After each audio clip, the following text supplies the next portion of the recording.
Hare Krishna. Welcome everyone to class number 2 of the Sri Isopanisad.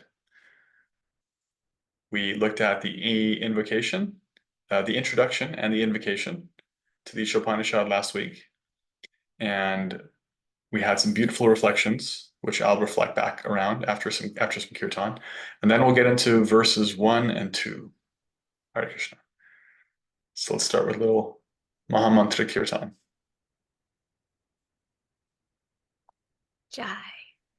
Okay. I'm gonna mute you, Shelmy. You got it. Okay. Haribol, sweet souls. Welcome, welcome. Okay. So come into your comfortable seat.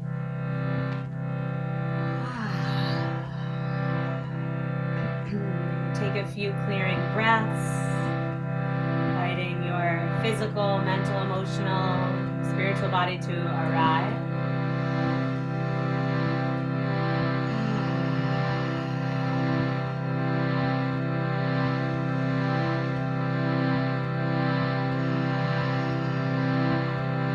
Chant our opening prayers, this invocation, this honoring of all of our teachers, the acharyas, the spiritual masters who have walked this path before us, bestowing the light of knowledge upon us, removing the darkness of ignorance.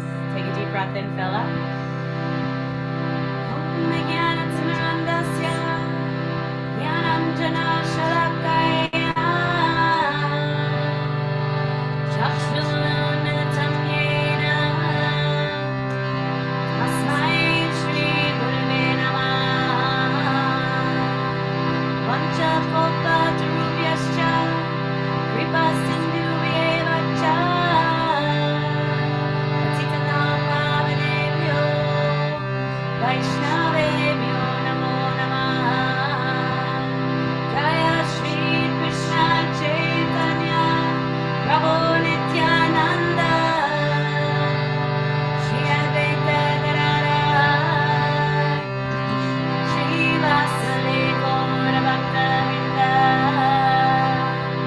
Hare Krishna.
Bhagavan ki jai. Shri Shri Lord Chaitanya Mahaprabhu ki jai.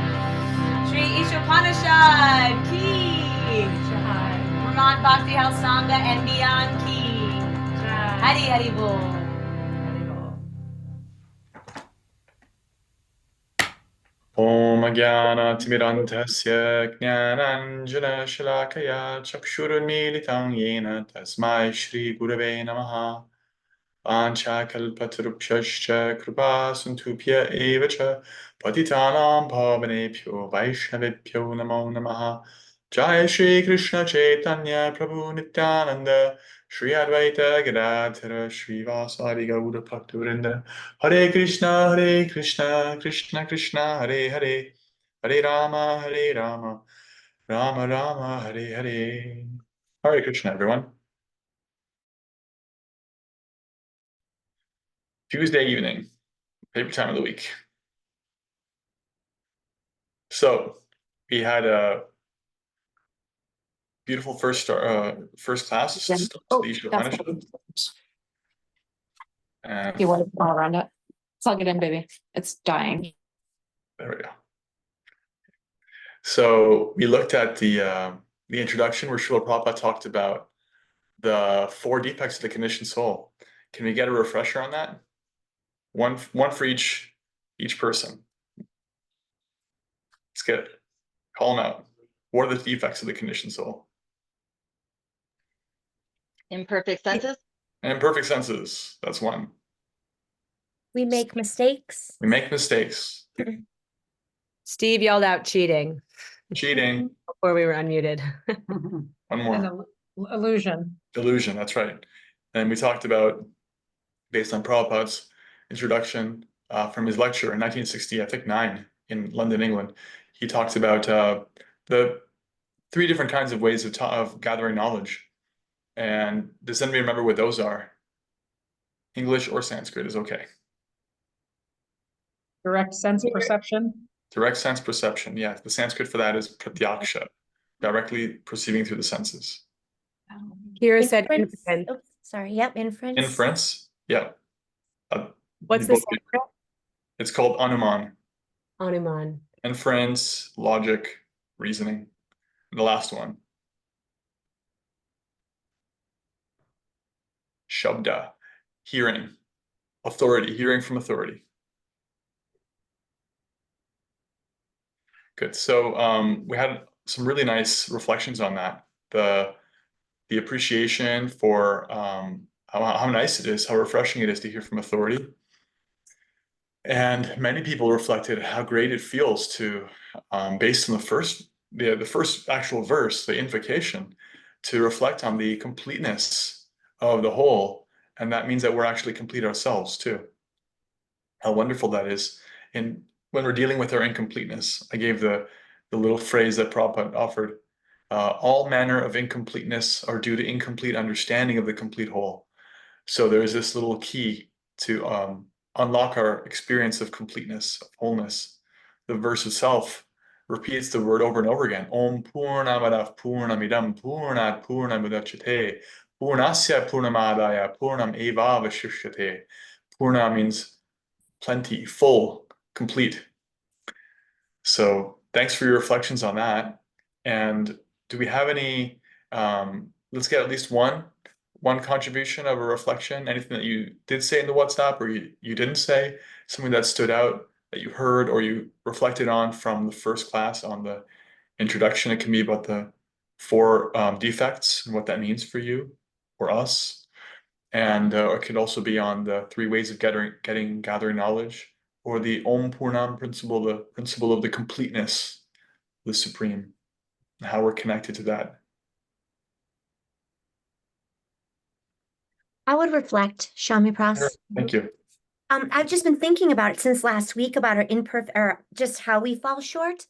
And it's comforting to know that everybody is in that same boat, that we're all, and we're not like, straight up liars. Like, it's not like that, but maybe we, in our own minds, we think we're something that we're not, or we're trying to be puffed up or that we all have these little bits in us that we're all trying to work through, and then that there's comfort in that, and also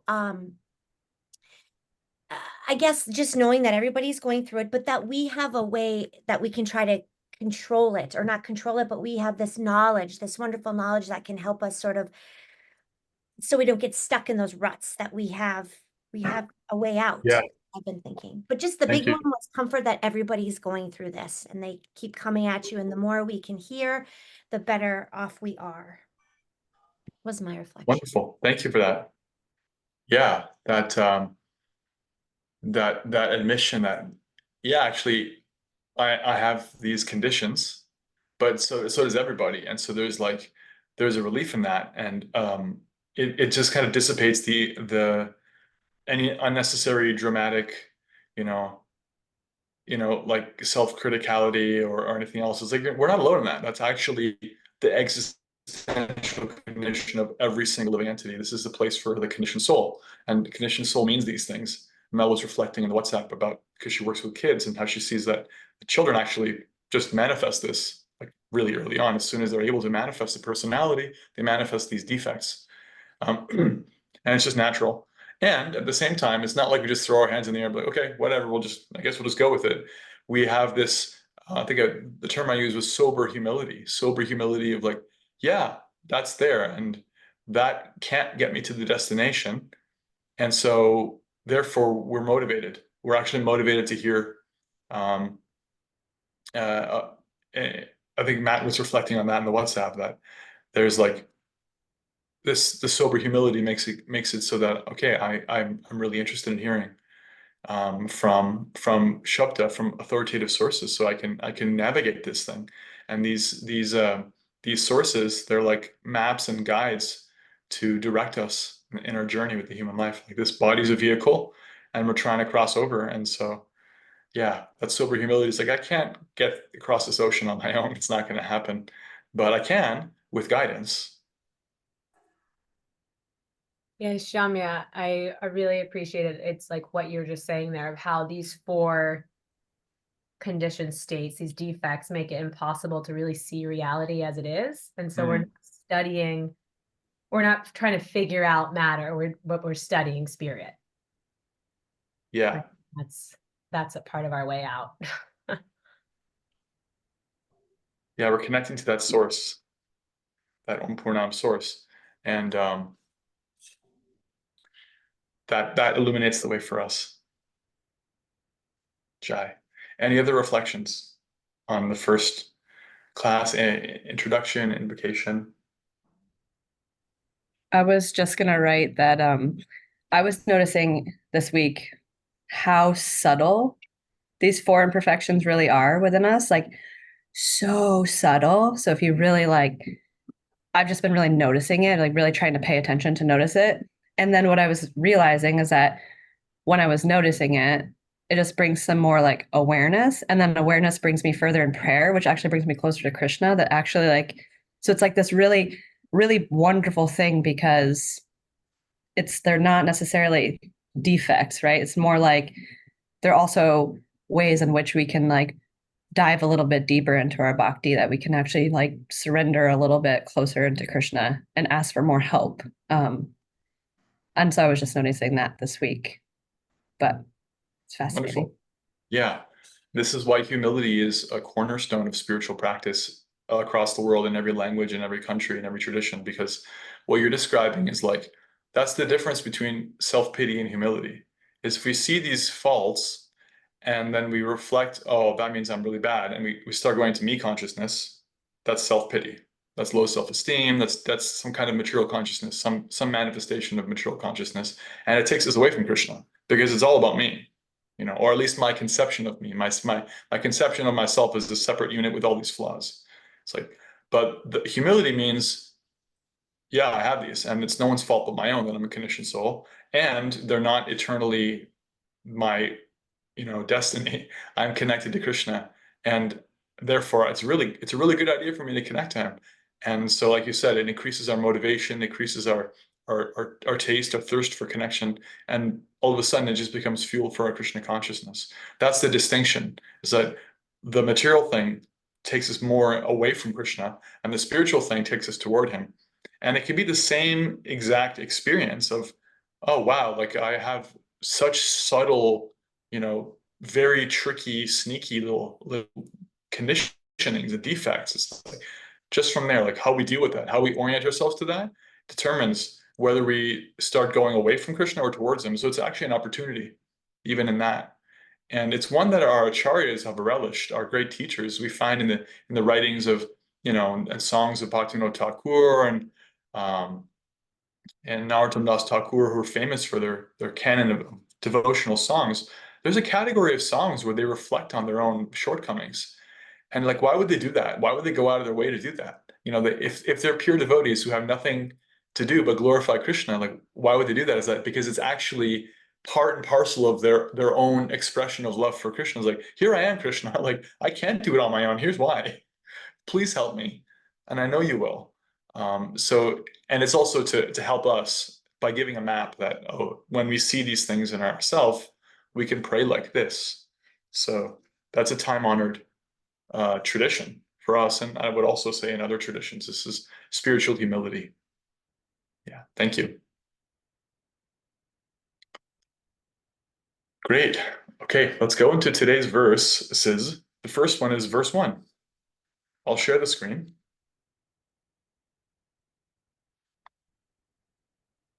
So the invocation is not technically verse 1, it's invocation means calling forth. This is verse number 1. And it's a very famous verse. When we're studying what's called the Bhakti Shastri, the formal study of the Bhagavad Gita, Nectar of Devotion, Nectar of Instruction, and this book, Isopanisad, this is one of the verses that's often asked to be memorized. The verse is, Ishavasyamidam sarvam yatkinja jagatyang jagat tena tyaktena punjita magratah kasya swidhanam. Everything animate or inanimate that is within the universe is controlled and owned by the Lord. One should therefore accept only those things necessary for themselves, which are set aside as their quota, and one should not accept other things, knowing well to whom they belong. So this is a powerful principle. Sometimes this is referred to as the Ishavasya principle, because of the first word of the verse. So if you look at the verse, Ishavasya, Isha means the Lord. Actually, Isha means controller. So function of the Lord as being the controller. And if you look at the title of this book, it's the Isopanisad. It's not a coincidence. Isopanisad means the Isha Upanishad. The Upanishad, that spiritual text of the Isha, about the controller. So it's starting on this note that everything animate and inanimate, that covers everything. All the things that are animated by spirit and all the things that are not. And Prabhupada refers on this point, he refers to the 7th chapter of Bhagavad Gita. You can refer there for yourself if you like, 7.4 and 7.5. And the next couple of verses kind of on the same topic. Krishna says that my external energy is Bhumir Apo Analo Vayu Kamano Bhutir. Ahankara, the earth, fire, water, air, ether, mind, intelligence, and false ego. They're my energy, but they're the inferior energy. And then there's the living entities. This is in the next verse. That they're also my energy, but they're a different category of energy. So there's your inanimate and your animate. So there's the body, that's inanimate. The body is actually always not alive. It's just dull matter.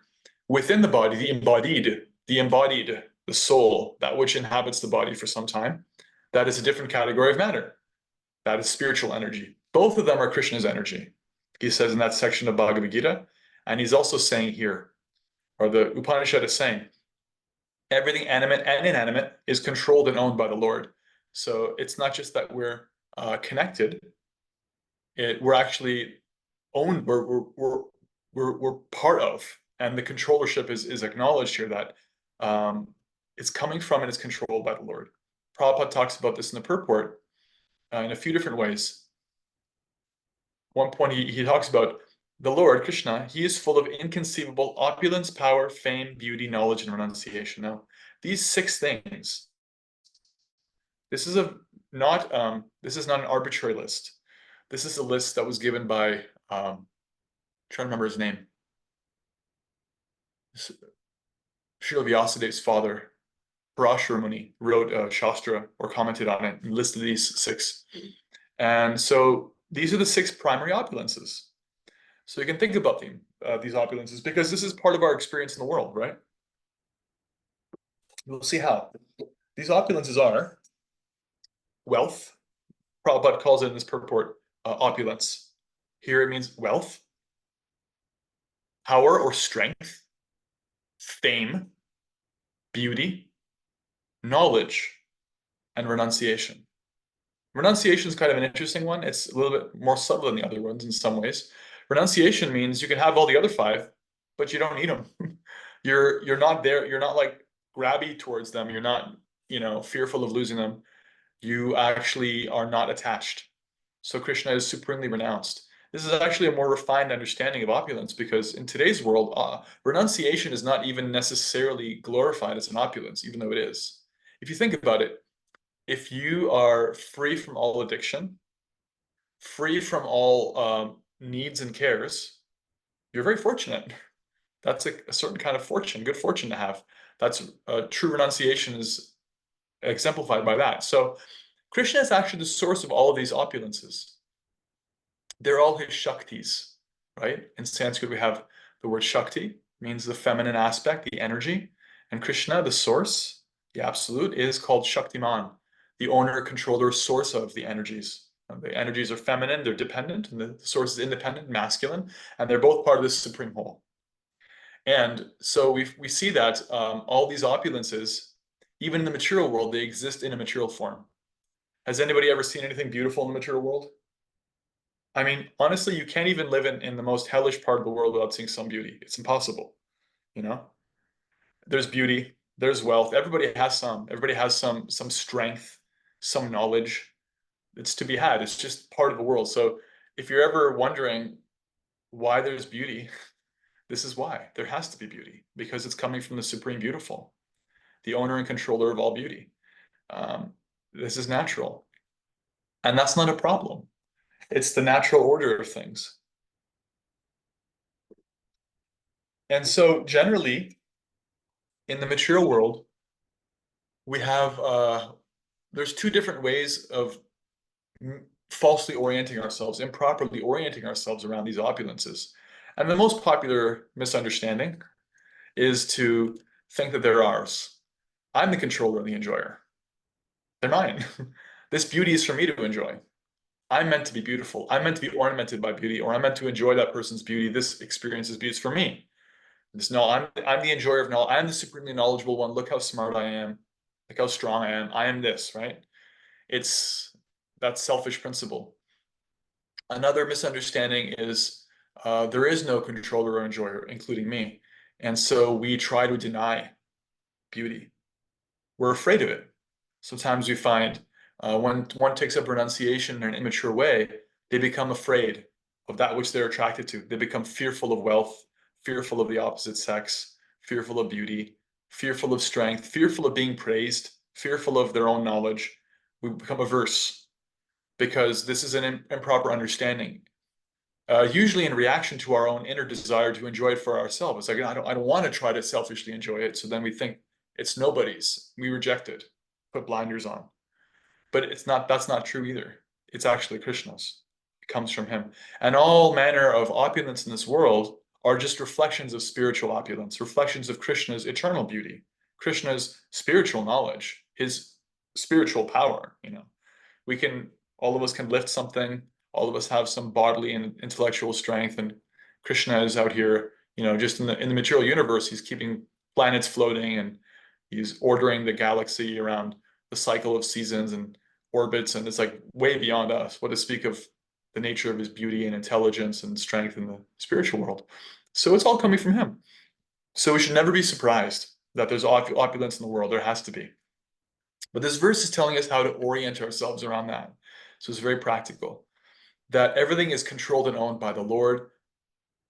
So what does that mean? It means that we should accept those things which are set aside as our quota. There's this word of quota. It's like, what is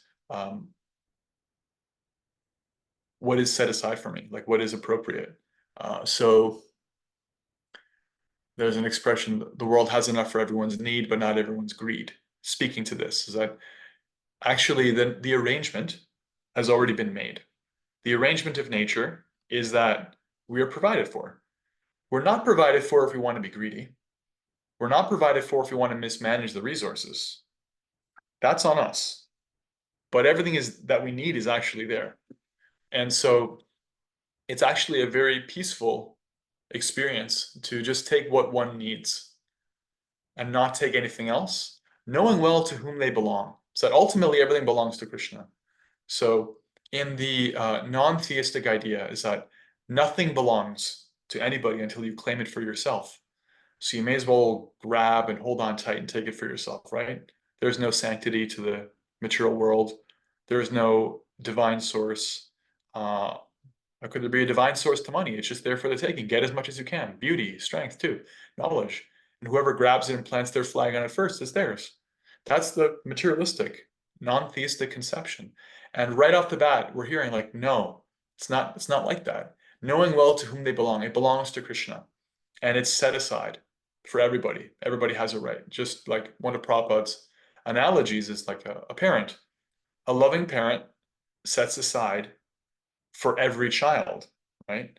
Prabhupada talks in the purport about how the animals are getting what they need to eat. Jesus Christ said this, or perhaps one of his apostles in the Bible, that are not the birds fed, are not the trees getting what they need, is natural, right? Of course, in the natural world outside of the human constructed world, we see this as much more instinctive. They don't really sit around in anxiety about the stock market and bird world.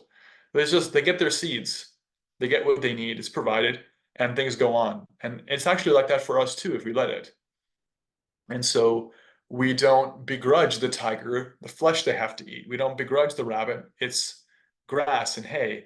And we have a right, actually, we have a divine right to maintain our body and mind. So there's a great science around understanding what is the difference between our needs and our wants. And this is a bigger topic, but just want to like kind of touch on it, and we can reflect on it more in the chat if you like, or in your own heart. There's a way in which when we become purified in spiritual practice and we receive the guidance of texts like Isopanisad and Bhagavad Gita, we start to appreciate the sattva culture, the mode of goodness culture that is the culture of devotion. And that culture is a culture where we, for example, we find satisfaction in eating a certain diet. Like we'll avoid eating meat because we understand, at least at first we may theoretically understand and accept, okay, this is a good idea. I'll avoid eating meat. And then we start to apply that and we see like, oh, actually, I didn't need that. I did not need to eat meat. There's no need for a higher animal to die and that kind of suffering. And that's actually not necessary. Not only that, I'm actually really enjoying my food anyway. I'm not lacking in the pleasure experience, which, that's also part of life. Sometimes people think life means enjoyment, and then spiritual life means you have to renounce enjoyment, right? They have this, if you be spiritual, if you be religious, whatever that means in their mind, it's like, that means I'm not allowed to enjoy, or, someone's wagging the finger on enjoyment. That's not the case. We have a quota. Prabhupada likened sense gratification as salt. He said in a meal, you have to have some salt, right? If you have no salt, not very good. If you have too much salt, it's really not very good. You have to have some salt. So there's a way in which under guidance, we can see like, what do I actually need? How much salt is appropriate for me and how much is like getting into greed land? What is it? When is it like I'm just eating for the tongue, living for the senses? Like when is the difference between eating to live and living to eat? We need to eat to live. We don't need to live to eat. That's actually a material way of orienting ourselves. So these are topics around every one of our sense objects we can reflect on.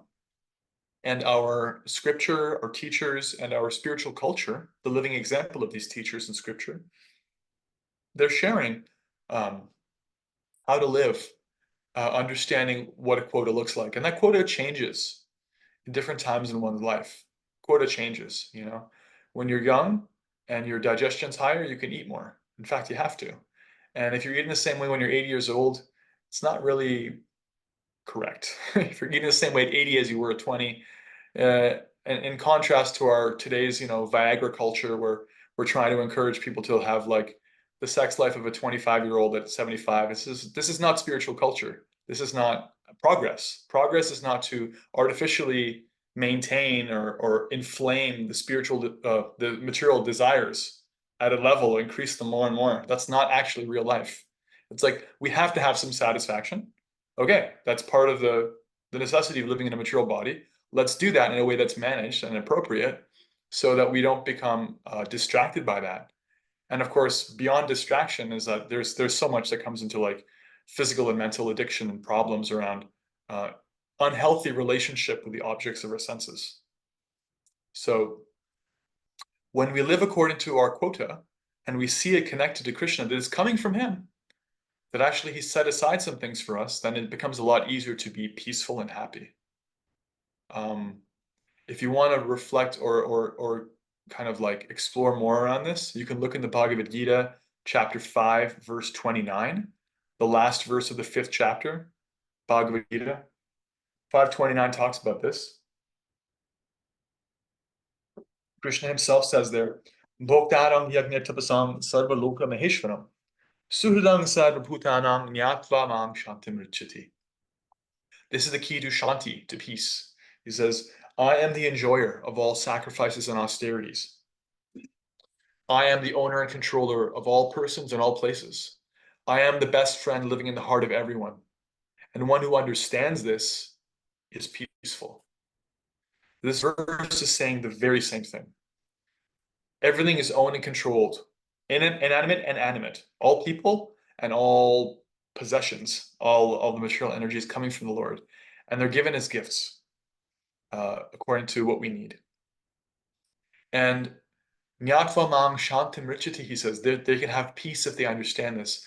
So we can have peace because then the unnatural fever of material desire and greed and hankering goes down. It's like when you see that this has been given by your loving parent and what you need next is also going to be given before you even have to think about it. Some intelligence far beyond you is already accounted for all of that. It really brings us back down to earth in terms of like, okay, I don't have to freak out trying to get mine. I don't even have to worry about, am I going to get enough? I just have to do my best to stay level-headed and oriented in a way that I'm not asking for more than I need, because what I need is going to come to me, in terms of my body and mind. It's very peaceful. It's a very sweet situation. Otherwise, there's tremendous anxiety around the objects of the senses, and all of these opulences become sources of problems. They all become sources of problems if we have an inappropriate or unhealthy relationship with Krishna's energy. If we see it as ours for enjoying, or if we're afraid of it, if we have like a consciousness of fear or aversion, then it's a problem for us. That's an experience of suffering. And this verse is starting us off like, no, you can be peaceful. Just connect them. It's the very same thing we've been saying in all of our Shastra classes. It's the same thing as Nectar of Instruction, same thing as Bhagavad Gita, that it's owned and controlled by the Lord. And if we see that and remember that, so many problems go away. So let's take any reflections and comments on that verse and those ideas. Anything that stood out? Or what this means for you?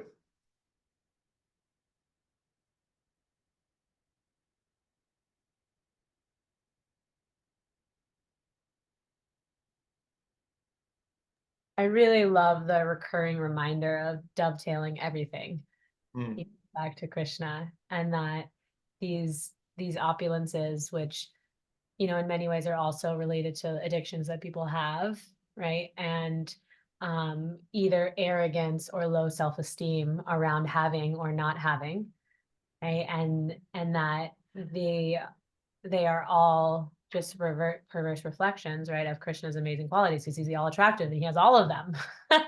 and then we don't have to be ashamed for having them, and we also don't need to be egotistical for having them. It's like we were just Yeah. gifted them, and then use that quota, as you're saying so articulately, and engage that in your service in the world. Like make that part, like you have them because it's part of your dharma and you're meant to use it, right? Yeah. And reconnect, help other people reconnect also to Krishna. So yeah, and I also love the word dovetail. So I love doves. Haribo. Hare Krishna. So we find that in bhakti culture, we don't usually refer to wealth as wealth or money. We call her Lakshmi because that's her proper name. She's the goddess of fortune. The goddess of fortune is actually Krishna's in the form of Vishnu. His expansion is Vishnu. Lakshmi is his Shakti, his female counterpart, and she is spiritual. And in this world, she manifests materially as wealth, as material, the energy of wealth and opulence in this world. Gold, jewels, riches, wealth, you name it. These kinds of things are all expansions of her energy. So we do this, we call her this, because it reminds us that we're dealing with a goddess. We're dealing with Krishna's energy instead of an inanimate thing, right? Because an inanimate thing, you can do whatever you want to. There's nothing inappropriate with doing whatever you want to an inanimate thing if it has no connection to a person. But actually, everything has a connection to a person. Everything has a connection to the divine person. So yeah, when you're saying like we're meant to use them in service, Lakshmi is always by the side of Narayan, of Vishnu, of the Lord, Krishna. They're not separate. One place Prabhupada defines a devotee is one who's trying to bring the energy together with the energetic.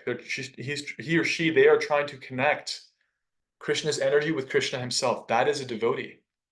And a demon or a non-devotee or a deluded person, somebody who's in material consciousness, is trying to separate them, trying to take that feminine Shakti for themselves, as if they're the enjoyer of that, as if they're the center, as if they're who is meant to be controlling and enjoying these opulences. That's demoniac consciousness, right? In the Ramayana, we have Ravana steals away Sita.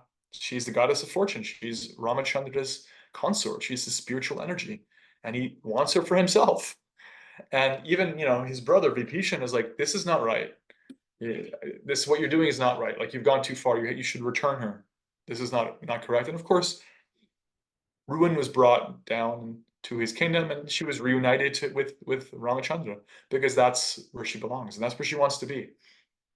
So the devotee is always interested in how can I engage Lakshmi in Krishna service? How can I understand that the way that I'm spending is for Krishna? Like how does that make sense in my life? How do I use my money or my strength or my intelligence for Krishna's service? How do I spiritualize these opulences?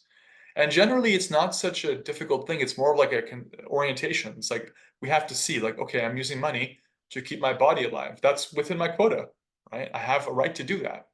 I'm using money to maintain this house. This is Krishna's temple. If I treat it as Krishna's temple, then it's like giving a donation to Krishna's temple. It's like there's this money. It's being used to ornament his temple, keep it clean and keep it warm and so forth. And I'm using this money to clothe and feed and support Krishna's living entities in the form of my dependents and so forth. So in these ways, we're spiritualizing in our lives our relationship with Lakshmi Devi or any of Krishna's opulences. This is really this is what it means to bring the energy of the Lord together with Krishna, not falsely or incorrectly, inappropriately separate them. Great reflection. Any other reflections, comments, questions?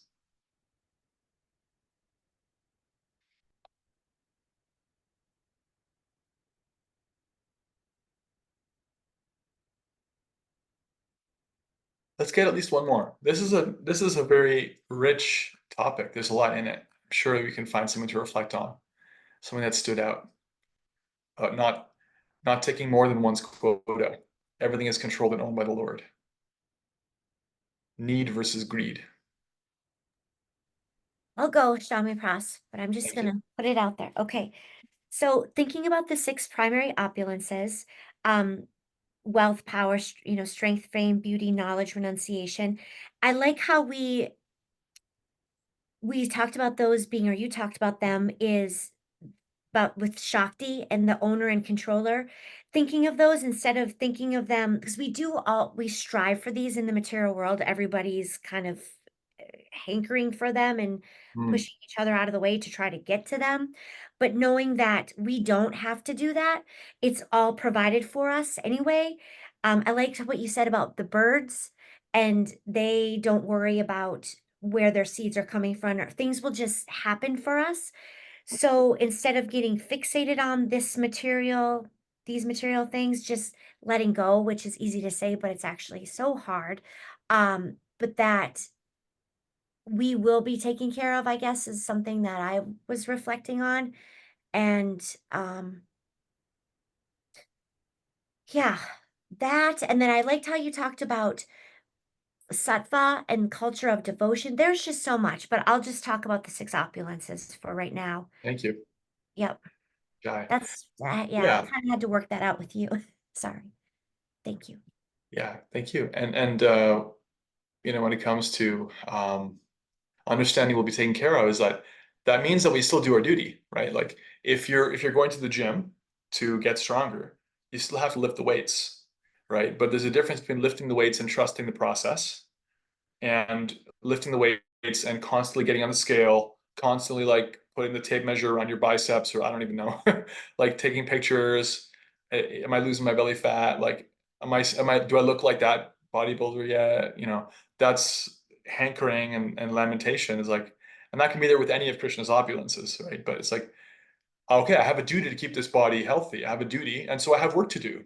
It's actually, I have some duty around that. I have like responsibility to keep it healthy. I have responsibility to stay strong. I have responsibility to bring in money if I'm living, you know, in the grihasta order of life, which I think everybody here is. None of us here are monks, so we have responsibilities to do our work. But there's a difference between doing the work and fruit of consciousness and material consciousness versus doing it as duty and doing our dharma without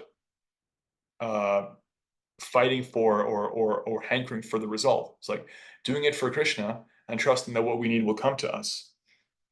So it's not that we don't do the duty. Like as Prabhupada said, we don't see Arjuna laying down his bow and arrows after Bhagavad Gita being like, okay, great, awesome. You got this, Krishna. I'm just going to sit here and smoke ganja. That's actually Prabhupada's words. He said Arjuna did not just sit down and smoke ganja. Because keep in mind, he's talking to the hippies, right? He did his job. I mean, in fact, if you read Mahabharata, he fought like, you know, the greatest fighter, which he was. And he went around and did what he had to do very, very well. He broke a sweat for Krishna, but he did it for Krishna. That's the point. He didn't do it for himself.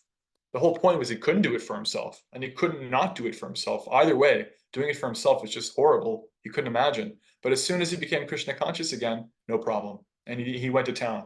He fought that war for Krishna. So we're all fighting our wars. We have our battles in front of us, big or small. And it's important to recognize what is our responsibility and do it. And then we'll see that what we need will come to us, but we don't have to worry about it.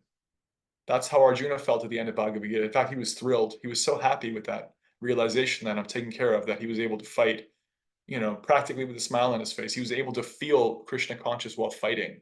That's really something. I actually think about that concept, that thought a lot at work. Like when we're working on a big deal or something like that, and you know, the idea, oh well, Krishna will take care of it, so you know, we don't need to do anything. But I don't think that. So like I trust that Krishna will have it work out the way it's supposed to, but still kind of put the effort in to do, you know, to do the duty. So you know, balancing that out. It's something that I try to think about quite a bit when we're negotiating, you know, deals, or just working on things that, you know, might or might not happen, and how it might affect the business, and just trust that, you know, Krishna has a plan, and that will work out, but we still need to do the work, and we can't just leave it to Krishna. So yeah, I like that. Yeah, we have to try to understand what's in our locus of control, and maybe we have a responsibility to try to expand that locus of control and do what we can within that. But then there's always so much outside that, and we don't have a responsibility to freak out about that. That doesn't help anybody. And you can't just tell anybody to not freak out. What you have to do is you actually have to become Krishna conscious. Because when you realize and trust that Krishna is taking care of all of that stuff that I can see and all the stuff that I can't, all the stuff that's in my control and all the stuff that's not, You know, every breath I'm taking, I'm not even thinking about it. He's letting it happen. He's actually in control. When you feel that, then it's like, oh, okay, great. You know, then it's Nyat Famang Shantamurchi. Then you can feel peace. So this is another manifestation of the peace formula, just like Bhagavad Gita 529. Jai. All right, let's go to verse 2. And I'll share the screen. Verse 2 is following from verse 1. Thematically, it says here, Kurvan eveha karmani jivishet chitang samaha evam tvainanite tosti na karma lipkite nare.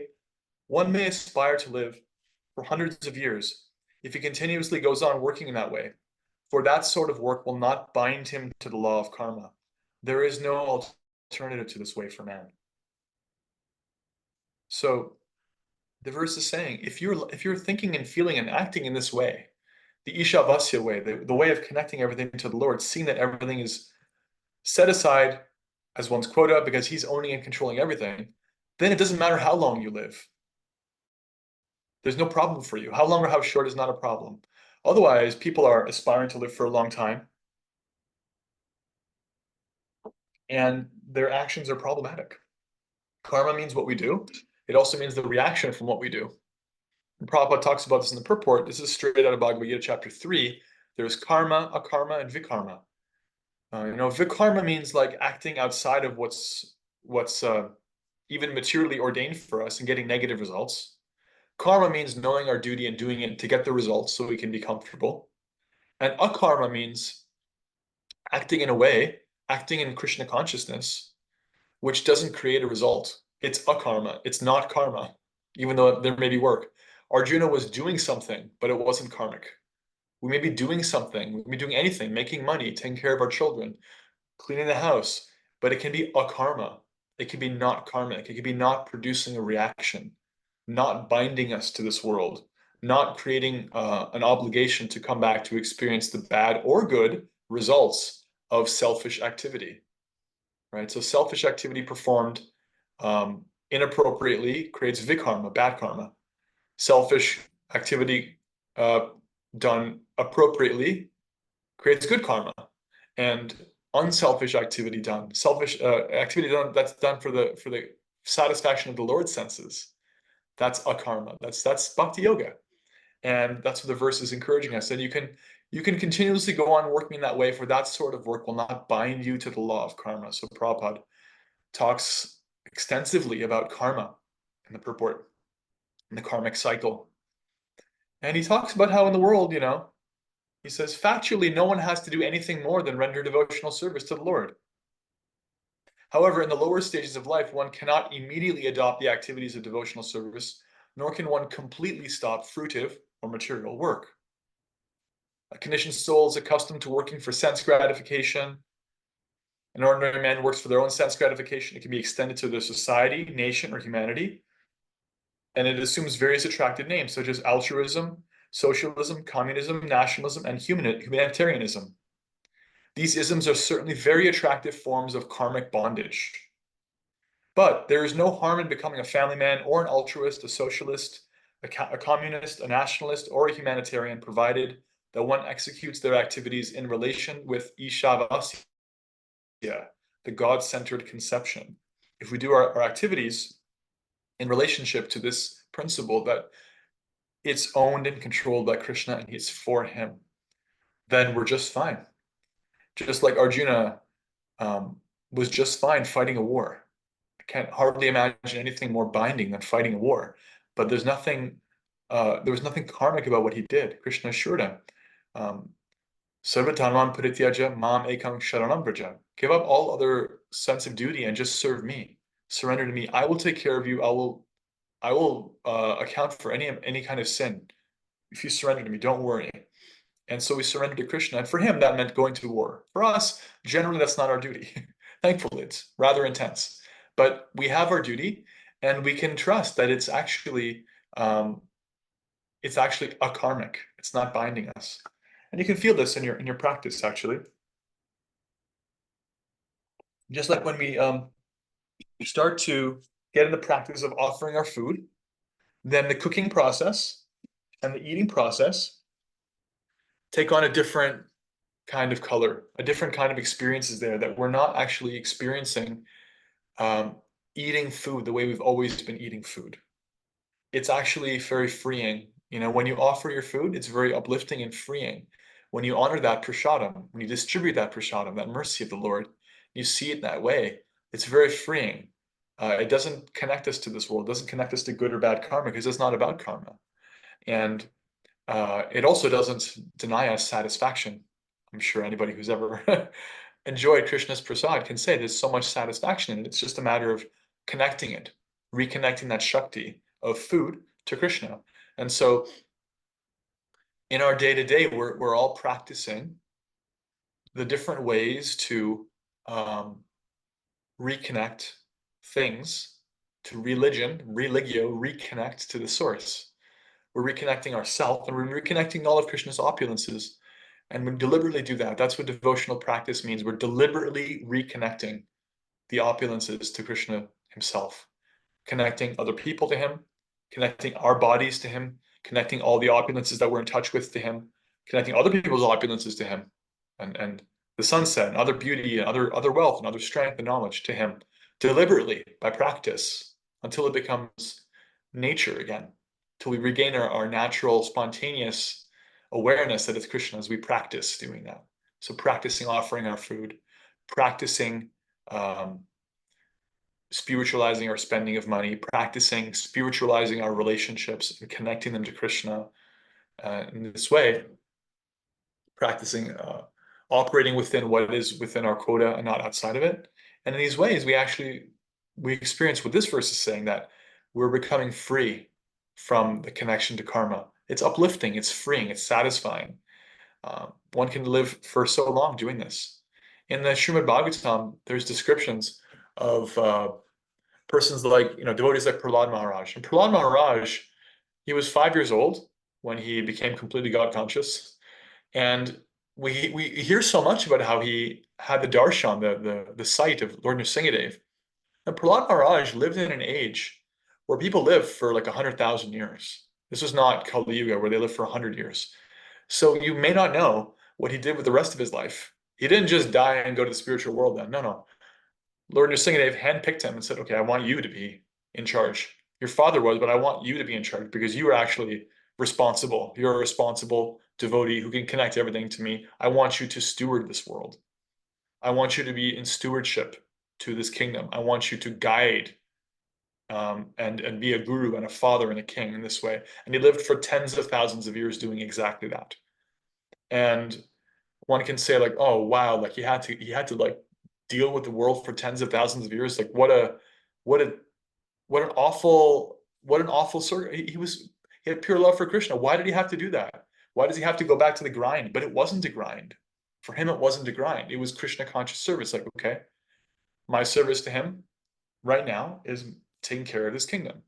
So this stewardship principle is there. We're meant to look on Krishna's creation and be stewards of it. This is what the human form means. This is what human life means. Other forms of life don't do this. Demigods do. We don't really see them, but I mean, like the ones that we can see. The bunny rabbits don't do this. The tigers don't do it. The chimpanzees don't do it. They don't steward. I mean, actually, if you look really carefully, you'll find like sometimes some mother animal, like mother cow, will give her milk to all kinds of other, non-cows. They'll do that just out of this generosity. But generally, they don't really steward, look after. It's like humans can do that. We can actually go out of our way to consciously connect. This belongs to Krishna. What is my responsibility here? And look after it that way. And that is Krishna conscious. And that is actually a peaceful condition. And you can live a short life or a long life doing that. And either way, you're just doing service and you go back. No difference. You're either serving here or you're serving there in the spiritual world. So this is actually a blueprint for us to live our lives in stewardship and devotional service. And otherwise, as the verse says, rather grimly, there is no alternative to this way for man. Nanyata, there is no alternative. There's no other way. Because if you don't live this way, you're going to live for your own satisfaction. You're going to live for your own personal or extended sense gratification, and therefore you're going to create a karmic reaction, and therefore it's categorically different than living this way. It's going to create situations where you must come back, either to enjoy the good karma or suffer the bad karma, or usually both. And that's just not good enough for the soul. So let's take any comments, questions, reflections on that verse, or anything. And while you're thinking of your reflections, I'll say, for this week, if you didn't already, read verses 1 and 2. And if you want to, you can read 3 and 4, which we'll aim for next week. And talk about any reflections as always. And then I want you to reflect in the WhatsApp group, at least one reflection on the Ishavasya principle, the principle of how everything is owned and controlled by the Lord, and we have our quota. And I want you to extend it beyond yourself and think about one way in which this is or is not being put into practice around you in the world. You can talk about like how you see somebody who is doing that and what it looks like for you, what it means, or how so many people are not doing that, what it means for society when there is a non-devotional, non-theistic relationship with Krishna's opulences, when people try to take it for themselves and separate it from the actual enjoyer, what that looks like. I want you to reflect on that because it's a very deep principle, actually. This is at the root of so much of what defines this age right now. And it doesn't have to define this age. We can spiritualize that. So I want you to reflect on societally, beyond your own frame of reference, beyond your own individual self, how the Ishavasya principle is playing, is at play, or not at play, being neglected. And now we'll take any reflections from the class. Om Tat Sat, Hare Krishna. Steve, yes. Wait, how'd you know? How'd you hear him? Magic. Wow. I raised my hand. Oh, okay. Okay. It's magic. I just thought you was talking about how humans can be stewards, but animals can't be stewards. And I was thinking that really in the present age, animals are doing a much better job than the humans. Yeah. The reason for that is because the animals are operating by instinct. What we call instinct is actually the presence of super soul in their heart, directly guiding them in a very ordered way. Animals mate when they need to mate, and they don't think about it otherwise. They eat when they need to eat, and they don't freak out around it otherwise. They're very ordered, actually, because they have less freedom.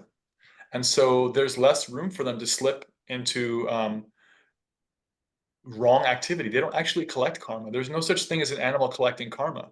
Animals just do what they need to do. They don't suffer karma for that. Humans can act above the human level, or they can act below the human level. That is the facility we have. That freedom allows us a larger span. We can act like demons, or we can act like angels.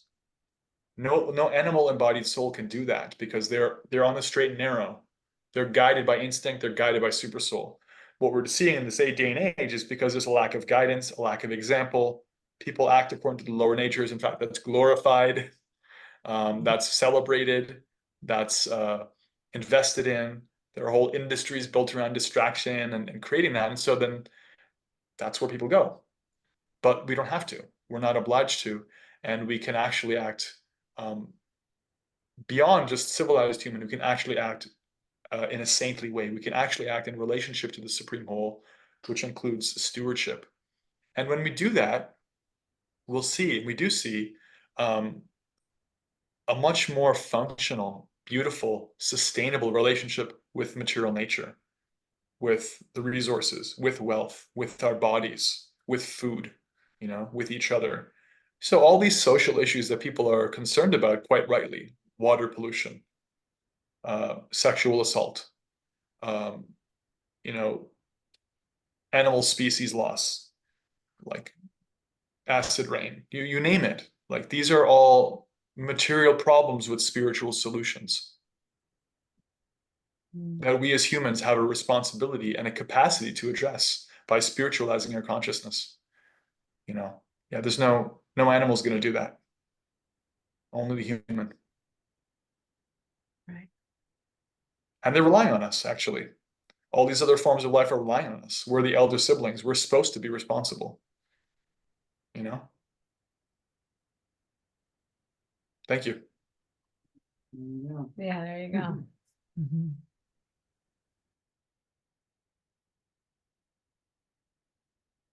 Any other reflections? Let's get at least one more reflection. Anything that stood out, or a comment or question? How everything is controlled and enjoyed by the Lord, or the idea of the quota. Kira has a question. Yes. Okay, earlier in verse 1, you like spoke about doing our duty, our dharma is living in Krishna consciousness. And then in verse 2, it's give all other duties up and just surrender to Krishna. So which is it? Tell me what to do. Yeah. Well, it's actually both, because that verse, Sarva Dharma Parityaja Mamekam Sharanam Vraja, give up all other forms of religion, all other duties, Sarva Dharma, all the other dharmas, and just surrender to me. That's not like, okay, I need you to just kneel down. He told that to Arjuna, and then Arjuna's like, I'm there for it, and he fought a war, right? So that was what surrender looked like for him. But he didn't just fight the war, he did it as a service. He did it in his heart for Krishna. Whereas before he was thinking it was for him. My conception of morality is I want to do this. And then when it ceased to be moral because he had to kill his own uncles and kill his own gurus, and then he couldn't do it because it was all still for him. But when he saw it again in relationship to Krishna, then it's like, okay, now I'll do it, and I'll do it for Krishna. And then he was free from trouble. So it's that we act in Krishna consciousness, but that action in Krishna consciousness, externally, nobody can say whether it's Krishna conscious or not a lot of the time. We know if we're orienting, we know what we're doing it for, right?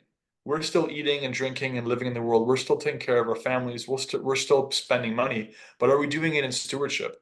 Are we doing it in service? Are we doing it because it belongs to the divine and we have a quota and a responsibility because this is my child and my money that I'm supposed to take care of for Krishna? Or is it because this is my child, or this is my money, this is my food for me? Only we can know that. And the difference is a gulf of difference. So it's actually, again, very subtle. It's an internal orientation. Does that make sense? Yeah, it's a yes and. Yeah, it's a yes and. That's it. Yeah. So giving up all other forms of religion, all other dharmas, doesn't mean we give up the dharma of taking care of our body and the world and all these other things. It means we give up the dharma of having it being for us, right?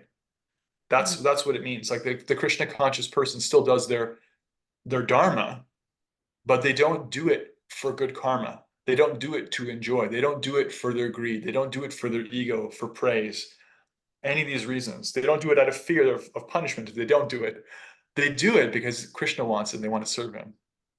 And until we have that pure love for him, we try to practice that. We try to practice doing our duty for him. Try to practice developing love for him, practice orienting ourselves to him. And that's good enough. It's just practicing that. Because really at the perfect stage, we're spontaneously in love with Krishna and we're just overflowing with the opportunity to serve him, what we jump on, but we don't have that yet. We're still covered up. We're not spontaneous. We're, like Nectar of Instruction said, we still think it tastes bitter, even though it tastes sweet. So we practice doing it for Krishna, but we're still doing it. We still go to work. We still take care of the body.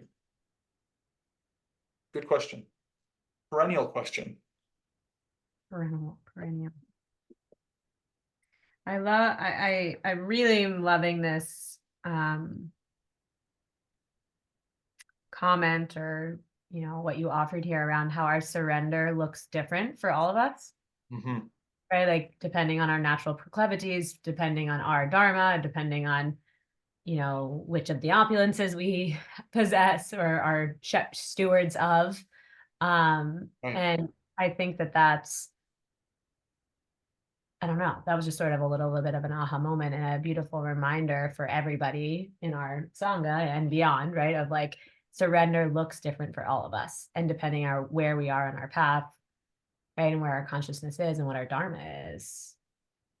and Yeah. sort of have guidance from people who can, support you in that, but to determine what that is. Yeah, like And an example I'll give is, pretty much every great cook I've ever known is somebody who loves to eat, because that's what it means to make a great cook, is that what it takes to have something you want something to taste good, but great cooks for Krishna, they transform that desire to taste good things for themselves into, I want Krishna to taste good things.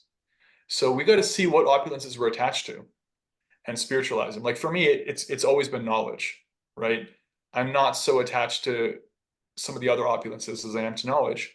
And so that's why I deal with knowledge for Krishna, because it spiritualizes that. Otherwise, I'll just be a greedy, selfish, egocentric academic or whatever somewhere. It's like, that's no good. Don't want to be that. Find what you want and apply it to Krishna's service. And also what you said about surrender looks different for everybody. Like somebody coming to Krishna consciousness, for them, surrender may be like, okay, maybe I'll try like not drinking alcohol this week, right? And like next month, surrender looks different for them. Next year, surrender looks different for them. But it's the same experience of giving a little more and taking the next step. And so it's our responsibility to see like what that next step is, what spiritualizing looks like for us. And again, doing it without judgment and without comparison. The same thing we talked about in Nectar of Instruction. Yeah. Following that process, climbing the rungs of the ladder, one after the other. right, and even beyond the giving up of material things or material enjoyment, you also made the point here of giving up the dharma or the belief that you're doing things for you. Yeah, that's the very subtle thing we're actually disintegrating more and more and transforming into, we're doing it for Krishna. We're really doing it for him more and more. That's the real deepest level of internal work. Yeah. Jai.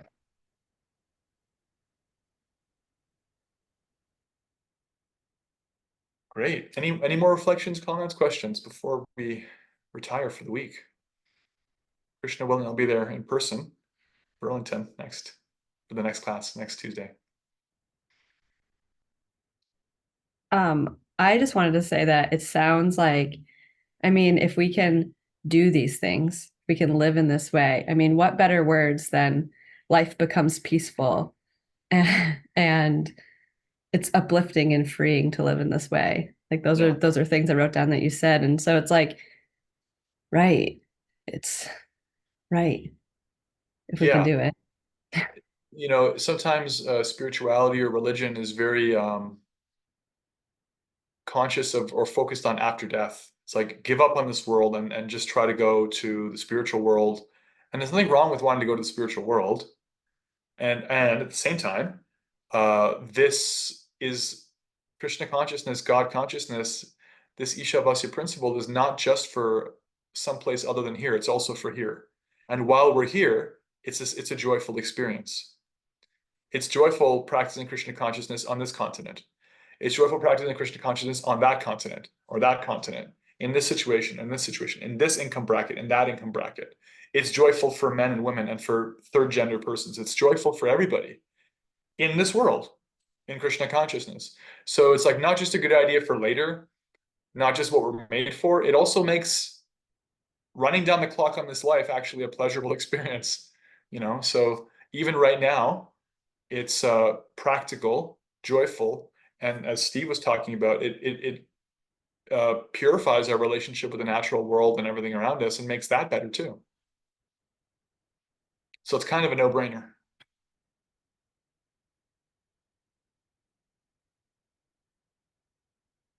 Jai. Okay, on that note, thank you so much. Shri Isopanisad ki jai, Burlington Bhakti Sangha and beyond ki jai. Hare Krishna, Krishna Krishna, Hare Hare, Hare Ram, Ram Ram, Hare Hare. Shri Hare Krishna Mahamantra ki jai. Gaur Premanande, Hare Bol. We'll send out the reiteration of what I asked for the reflections and the recording for the class, and see you on WhatsApp, and see you next week. Jai. Happy putting into practice the Ishavasya principle in your lives. Let us know how that goes. Hari Bol, thank you, Prabhu. Hare Krishna, sweet souls, have a beautiful night.